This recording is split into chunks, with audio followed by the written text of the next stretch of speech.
10 years. It's been 10 years since the release of Batman Arkham Knight, and it feels wild to think about that. 10 years since the utterly disastrous PC launch, since all the hype the trailers produced, the highs and lows of it all. It's a game I still think about quite a lot, especially around Halloween. Coming off the heels of the hotly acclaimed Arkham City and the less so, but people are coming around to it recently, Arkham Origins, Arkham Knight had some massive shoes to fill, and it took long enough that it had to be delayed twice. Was it worth it? Well, I liked it. A lot more than most, at least. But maybe not as much as I remember. Let's take a step back and unpack that.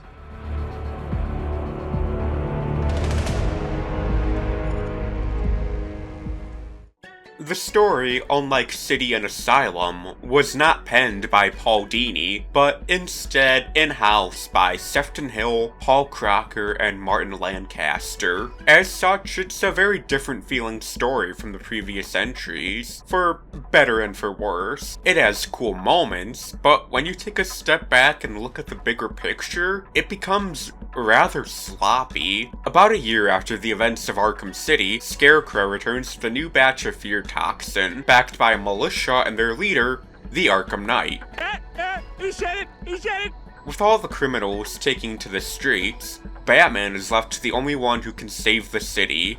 Chasing down Scarecrow to Ace Chemicals, Batman is left to be gassed as Barbara is kidnapped, leaving Batman with the thing about this story you either love or hate, hallucinating the Joker.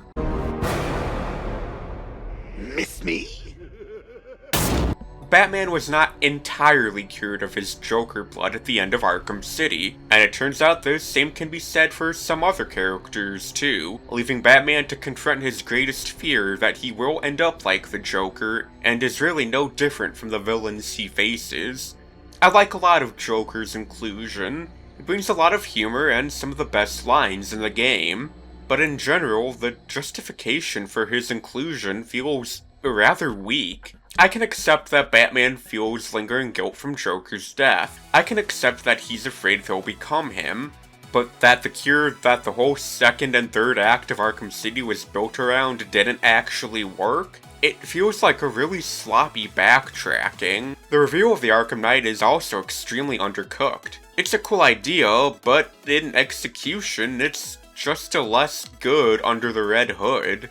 I cannot stress enough how a lot of these select moments are really cool, but when you put it all together, things like the incredibly underdeveloped Hush side mission, paired with the titular villain being a character who was only vaguely gestured to in previous games, despite being sold as a completely new character, it all feels rather disappointing as a finale story. That's not to say it's all bad. Jonathan Banks of Breaking Bad fame does an excellent job as Commissioner, and the late great Kevin Conroy, as always, gives a phenomenal performance as the Caped Crusader.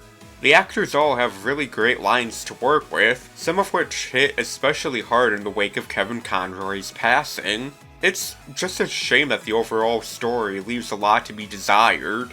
I would love to know what plans Paul Dini had, if any, for the story. While the plot may be something of a letdown, the gameplay both is and isn't. In terms of traversal, combat, and stealth, Batman is easily the most capable he's ever been.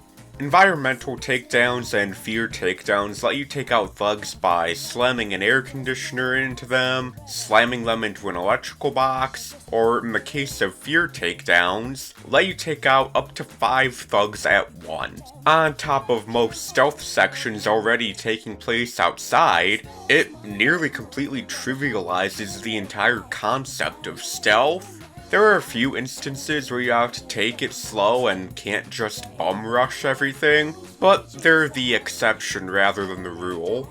In terms of combat, it's the fastest and most fluent it's ever been in these games. In fact, I can see an argument being made that it's too fast and fluent. A game like Arkham Asylum found itself being so good because of its limitations, not despite them. It's certainly appreciated just how quickly you can clear out a room, and how little you drop combos for whiffing hits or taking pot shots, but Batman can feel outright invincible once you get to a certain point. That's all up to player skill, this is true, but you have so much at your disposal that you have every single advantage. This doesn't necessarily have to be a bad thing, and there's certainly something to be said about how satisfying it is to take down a whole group as it is now. It's just that regular encounters lose their challenge rather quickly, especially in seasoned hands. Now for the biggest love-or-hate part of the entire game, the Batmobile.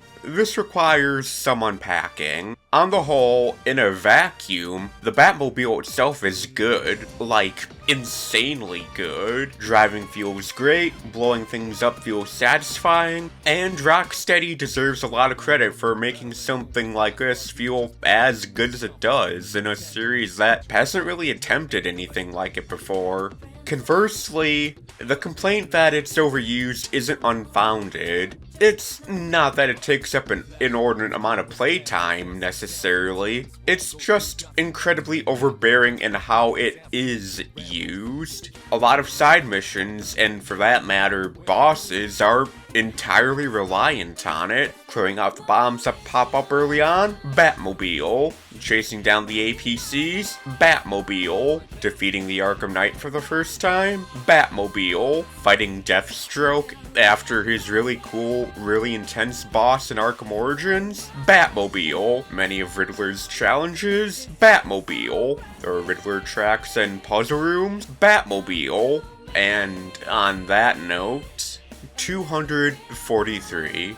There are 243 Riddler challenges in total in Arkham Knight. In total, less than Arkham City, if you can believe it, despite Knight's map being substantially larger, but it's no less tedious. In fact, it may have become more tedious as I get older. This may entirely be a me problem, but I have increasingly little patience for things in games like the Riddler that are so blatantly just busy work. This is something that only gets more glaring as years pass, especially now in 2025 when I have no shortage of other things I could be playing, but other games with regular daily challenges, weekly challenges, or any sort of regularity in their updates, like Phasmophobia, Fortnite, Sonic Racing Cross Worlds, or so on, that already accomplish that in a way that feels far less annoying. It's not the worst thing in any game ever or anything like that. It's just something I personally feel compelled to do less and less every time I come back to these games, which is something I make a habit of doing.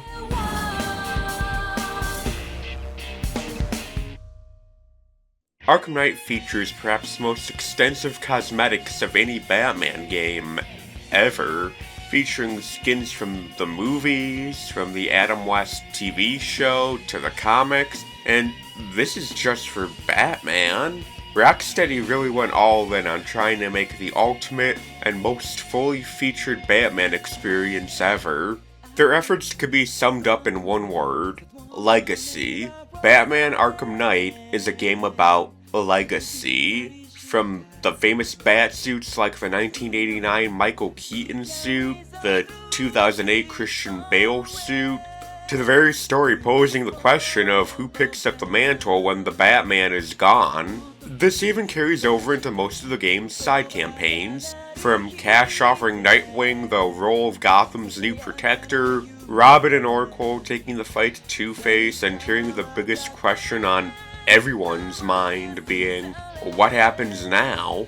Red Hood now on the scene dealing with Gotham's criminal underworld, the Bat family being compared to Batman himself by the thugs they're fighting, to even flashing back to Batgirl's days as a crime fighter. Most of them are terribly impressive and cap out at about 10 minutes before they can do anything interesting, but it's nice having them, I suppose. Batgirl's DLC is a bit meatier, but not by much. It feels very fitting that one of the few planned follow-ups to this game was codenamed Arkham Legacy, because this is, for all intents and purposes, trying to be the Batman game. The grand finale to a story 6 years in the making, and a game that, a decade on, is seeing something of a resurgence thanks to mods and people being so let down with Suicide Squad. It's not entirely certain where Rocksteady and the Arkham series will land next, but Arkham Knight is one great note to go out on. The visuals are still absolutely breathtaking. The gameplay is the best feeling it's ever been. You can hear Alfred say this. The reporting officer's precise words were, and I quote, "crazy-ass ninjas." It all makes for a package that, while not perfect, and maybe not even my favorite of the series, is one that we're still talking about a decade later, and that's gotta be worth something.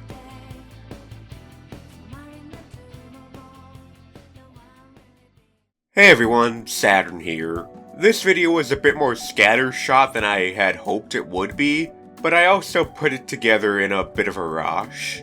On top of feeling just a tad burned out after working on videos basically non-stop all year. I hope you enjoyed it regardless, because I had a lot of fun putting it together, Riddler aside. If you liked the video, consider leaving a like and a comment, maybe even subscribe for more videos like this one. If you want to support the show even further, I also have a Ko-fi page where donations go as little as $1. If you can't or just don't want to, that's fine, I get it. It's tough out there right now for everyone, and it's only getting tougher. I appreciate you just watching the video. Regardless of all that, thank you so much for watching, and I hope to see you again.